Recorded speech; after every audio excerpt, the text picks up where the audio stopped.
500 చిల్లరయ్యవా? బాంబులు ఏమన్నా తీసుకో తమ్ముడు, చిల్లరిస్తా.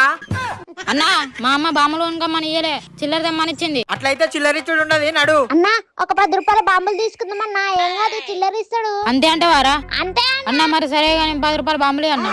తమ్ముడు దారిలోకి వచ్చిండు. ఇగో తమ్ముడు 10 రూపాయల బాంబులు ఇచ్చినావు కదా ఇక చిల్లరి.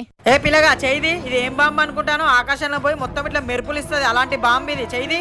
ఏంది ఇది ఆకాశంలో పోతుందా అన్నా? ఇది కూడా తీసుకుందాం పట్టన్నా. తీసుకో తమ్ముడు, దీపాలు ఊకత్తదా? సరే అన్న ఇక చిల్లరి. ఇస్తానా.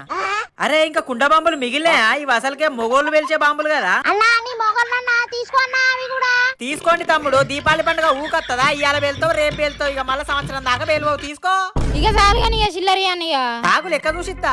ఉల్లిగడ్డ బాంబులు 20 రూపాయలు, చిచ్చు బుడ్డీలు 30 రూపాయలు, అన్ని లెక్కెత్తే మొత్తము 490 రూపాయలు. ఇగో తమ్ముడు ఇంకా 10 రూపాయలు మిగిలినాయి, తీసుకో.